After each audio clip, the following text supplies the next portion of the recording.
Will the Dallas Cowboys be all in for the 2024 season? And what would that even look like? All that and more in this episode of the Locked On Cowboys podcast. You are Locked On Cowboys, your daily Dallas Cowboys podcast. Part of the Locked On Podcast Network, your team every day. Locked on Cowboys. Locked on Cowboys. Welcome back to the Locked On Cowboys podcast, part of the Locked On Podcast Network, your team every day. We'd like to thank you for making us your first listen of the day. Today's episode is brought to you by FanDuel. Make every moment more. Right now, new customers can get $150 in bonus bets guaranteed when you place a $5 bet. Visit FanDuel.com/lockedon to get started. I am your host, Marcus Mosher. You can follow me on Twitter at Marcus_Mosher. Joining me today, as always, is Landon McCool. You can check him out on Twitter at McCoolBCB. On today's show, we're going to talk about what an all-in season would look like for the Dallas Cowboys in 2024 and how they would operate in the offseason. First, before we do any of that, though, Landon, how likely do you think it is that this is an all-in season for the Cowboys? Well, I mean, I think we talked about it was it yesterday's show? I don't think it's terribly likely because this team has never really shown a willingness to actually do that. They would much rather they'd much rather have multiple bites at the apple than trying to take one big one, right? So the chances that they kind of push all their chips in and do some of the big ticket stuff that we may be suggesting here in a little bit, it's not likely, especially in light of kind of some of the other things that are going on with this team right now. It just feels like they aren't going to it's weird. It's kind of like a weird conflict. They don't feel willing to do the kind of push in for the chips, even though they are putting an ultimatum on seemingly both their head coach and maybe some other folks on this roster and in this coaching staff. So I don't think it's very likely that they do something like that. But then again, we won't really be able to recognize it unless we kind of have these exercises to look at, what it would even look like for the Cowboys and what some of the moves that they would be doing that would kind of be an indicator that they may be moving in this direction. So let's start with Dak, because that's the first domino that kind of has to fall before we get to any of the other moves. If the Cowboys want to be all in, what they have to do is sign Dak to an extension and probably do something like what Philadelphia did with Jalen Hurts, where you just push all the money like 3 to 4 years down the road. That way, not only is this cap hit low for the 2024 season, but it's also low for 2025. So that way you can backload a couple of other contracts, including some guys you might sign in free agency. I think that's the way you do it, where it's like a $3 million cap hit, and then 2028, it's $79 million. It's probably what you would have to do. Yeah, I mean, honestly, I think there's a reason that this is the first domino, is because, frankly, this is kind of providing all the rest of the cash that you're going to need for everything else that you're about to do.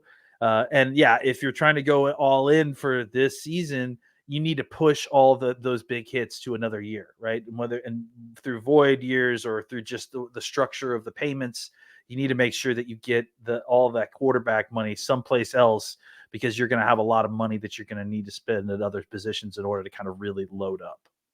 Right. So, I mean, they could free up $40 million just based on moving Dak's money around. Now, it's how aggressive will the Cowboys be in pushing money down? That I think is a little bit up for debate, but that's priority number 1, 2, and 3. Get a long-term deal done with Dak.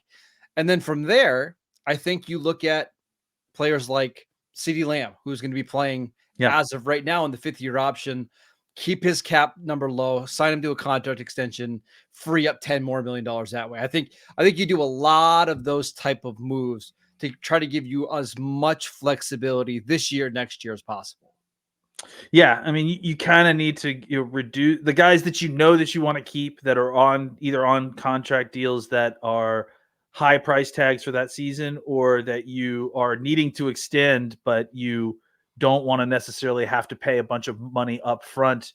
You need to kind of be very careful how those deals get structured. And really, I mean, as you mentioned, the Dak Prescott one is the most important one, but it's also the hardest one, right? Because Dak has all the leverage there again. Yeah. And on top of that, you're going to need some willingness on his part to be flexible in the contract structure in order to kind of get the mechanisms you need in order to move the money around. So it's going to need to be an effort where, Dax, it's not even just about like the number and the negotiation of the number.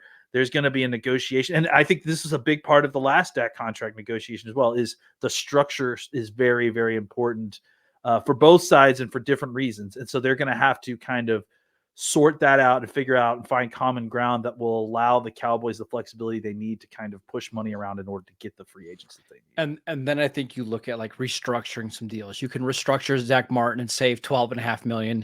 You could restructure DeMarcus Lawrence, save over $4 million. You could look at Trayvon Diggs's deal and save $8 million there. All of those things that you would probably have to do because you're going to want to retain as many of your own free agents as possible. So that means signing Tyler Biadasz to a contract extension. So now center's not an early need. Signing Stephon Gilmore, so you have another corner that you feel good about. Bringing back Jordan Lewis, so you have another slot corner. And maybe even bringing back somebody like Dorrance Armstrong, who you and I have talked about a lot of this podcast. Not a starter, but kind of a glue guy that can be your third edge rusher that can do a little bit of everything at a high level. Yeah, I agree. And I think another guy that you may want to consider, I don't know if you can, but another guy that may be considered like kind of moving some money around or putting more void years or adding years to him is DeMarcus Lawrence, right? Who had a really great season. I think he's going to cost you, I think it was just like $10 million on the cap or something like that. So if you can find a way to maybe extend him and kind of move some of that money around and maybe turn it into bonuses or something, that would be beneficial. Because I do think he's another guy that if we're loading up for another year, you're going to want DeMarcus Lawrence back, especially after the way he played last season. And the other name that I would mention is Michael Gallup. It doesn't do you a lot of good to cut him before June 1st. It only saves you $800,000 against the cap, but you could designate him as a post June 1 cut, save $9.5 million.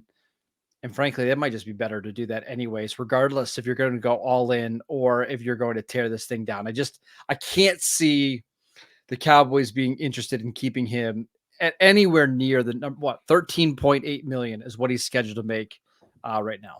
Yeah, I mean, I just don't imagine that. Honestly, I think if you had asked us like halfway through the season, we probably would have said that he probably should just be gone. But I kind of feel like as the season went on, he started to play better football, not $13 million a season, good football, but still like good enough that he's liked in the locker room. He does a lot of the things that you want. I think if you could find a reasonable contract, yeah, absolutely. You bring it back. And then that also kind of helps Jalen Tolbert in his kind of development as having a safety net behind him in case things don't go quite as quickly as you want with them. I will also say, I think one of the reasons why it might be smart to move on from Michael Gallup outside of the cap savings is because it opens up a roster spot for maybe a big ticket player in free agency. Let's talk about some guys that the Cowboys could potentially look at in free agency if they are going all in next. This episode is brought to you by FanDuel. The NFL regular season is over and the playoffs, we're getting pretty deep into playoffs with the championship games this weekend, but there's still time to get in on the action on FanDuel, America's #1 sportsbook. Right now, new customers can get $150 in bonus bets guaranteed when you place a $5 bet. That is $150 in bonus bets, win or lose. The app is so easy to use. There's so many different ways to bet, such as live same game parlays. You can find bets in the new Explore tab, or you can make a parlay in the Parlay Hub, the best way to find popular parlays. And there's so many other ways to bet as well. You can go bet on which conference you think is going to win the Super Bowl right now. Kind of leaning AFC, but San Francisco is still a pretty good team. Visit FanDuel.com/LockedOn and make your first bet a layup with FanDuel, the official partner of the NFL. Welcome back to the Locked On Cowboys podcast. We wanted to let you know that Locked On has launched the first ever national sports 24/7 streaming channel on YouTube. Locked On Sports Today is here for you 24/7, covering the top sports stories of the day with the local experts of Locked On, plus our national shows covering every league. Go to Locked On Sports Today on YouTube and subscribe to the first ever national sports 24/7 streaming channel. All right, Landon, in the past, we've seen the Cowboys be pretty conservative when it comes to free agency. But if you're going to be in an all-in season where the goal is to win a championship and then who cares about the rest, I think your philosophy changes here. Oh yeah, absolutely. I mean, I think if you're really truly going all in, you're getting what you need from the supermarket. You're not restraining yourself. You So don't care about prices. You need to get what you need to get. that's right. And so I tend to think that, there are a couple spots where the Cowboys are going to have holes in their roster because of free agency.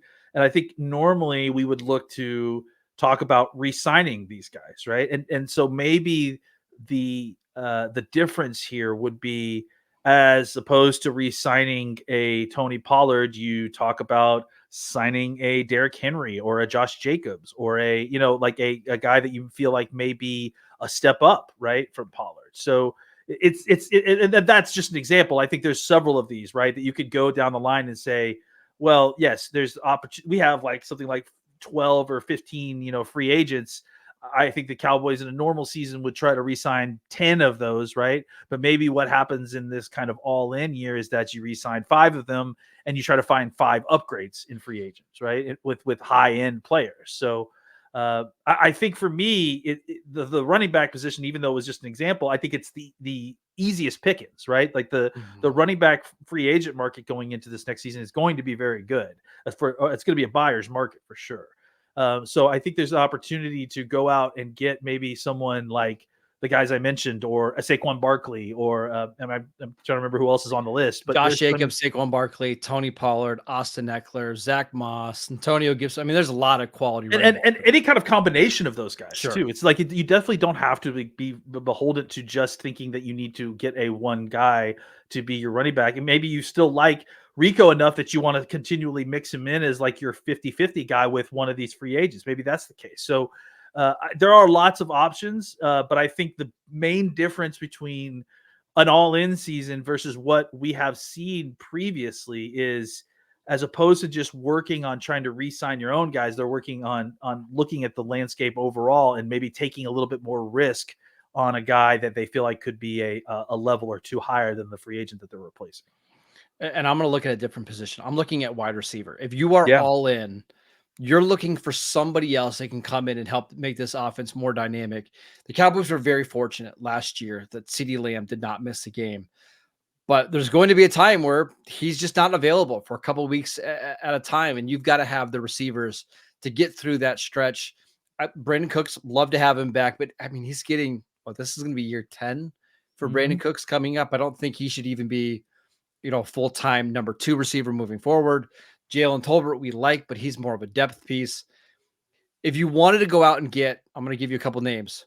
Yeah. Calvin Ridley, he's 30, a little bit older, but I do think he profiles as like a really good number 2 on the right offense. I don't know why you're laughing. There's no you know exactly why I'm laughing, Marcus, because I very much remember your Calvin Ridley thoughts from the draft back then. By the way, I don't think Jacksonville's going to sign him, because if they sign Calvin Ridley to a contract extension, they have to give up their second round pick in this year's draft. That's part of the deal with Atlanta. So don't expect him to be back. But on a 1-year, $14 million deal for Dallas, I could see it. I would also mention Mike Evans is 31 years old. Yeah. He looked awesome in the playoff. He really game. did. Could you give Mike Evans a 1-year, $18 million deal to come play with CeeDee Lamb? And then it's CeeDee, Evans, and Brandon Cooks as your guys. Like, that would be, older, but pretty fun. Yeah. I mean, I think if you look at this list of wide receivers, it's definitely a list of, okay, I see why they're free agents, but there's also like, a lot of talent there. Right. And I think all of these guys have, well, not all of them, but a good percentage of these guys are above the age of 29, right? And have some injury history, right? So we're talking Mike Evans, Odell Beckham Jr., Curtis Samuel, Tyler Boyd, Michael Thomas. These guys are very different styled players, but in the sense that they're getting it on, they've all missed some time. You don't know how reliable they are. And this is the problem with the kind of this all-in philosophy, right? Is that when you do this, you also have a situation where you're incurring a lot more risk, right? Sure. Because in order to get these guys off the free agent, there's a reason that they're there in the first place, right? And that's, with these guys, it's because they're so good that in order to sign them, you're going to have to sign them for a big deal. But at the same time, it's not such a no-brainer that they haven't already been signed, right? Like, because the injury risk or age or whatever it is, right? What if there was a receiver out there that was young and productive, but you'd have to give him a market-setting contract? Would you be open to that?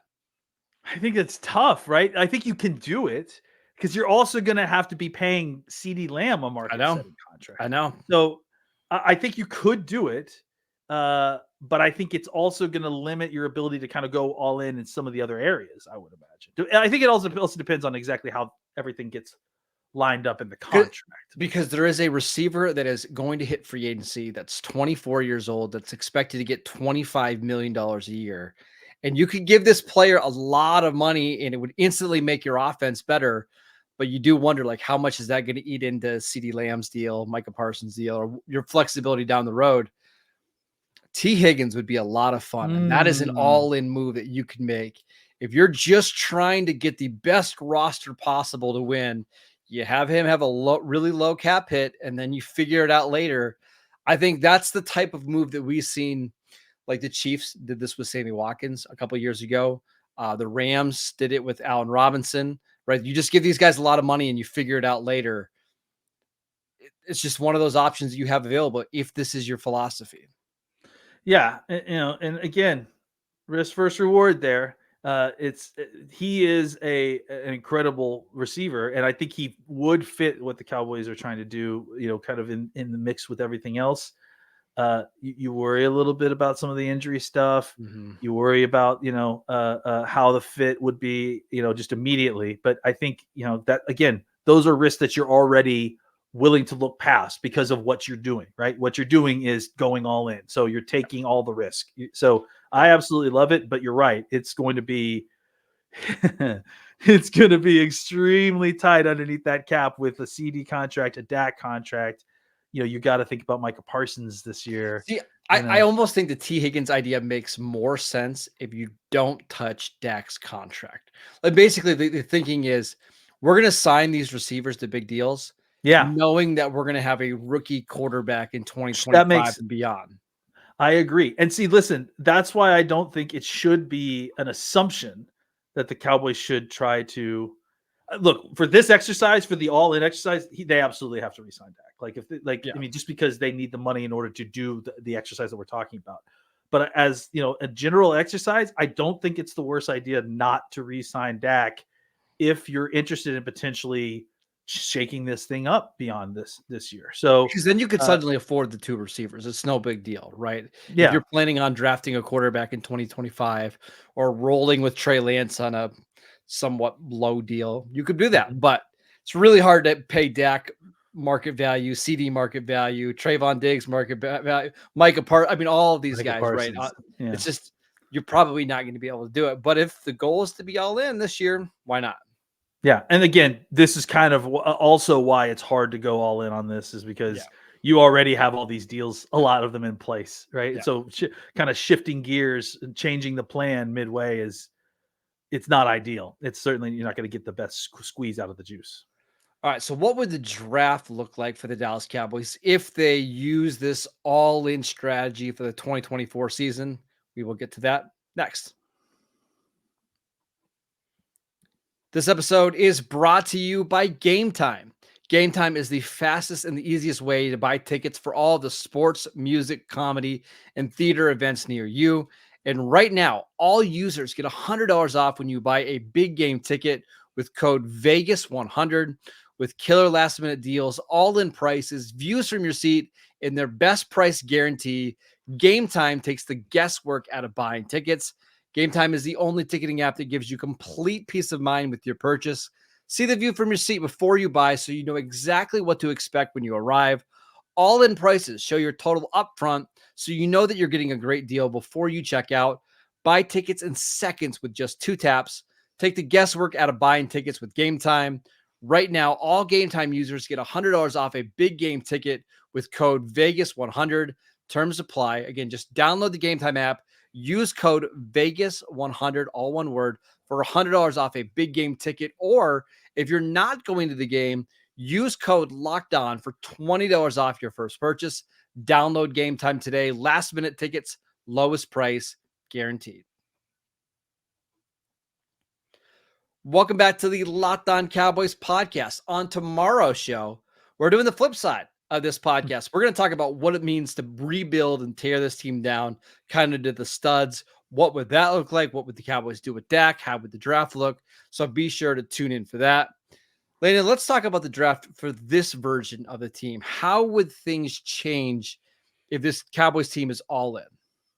I think you would probably look to be a little bit more aggressive in the draft, especially in the first round. I would think you may be looking, to package some other picks or some future picks to try to move up a little bit.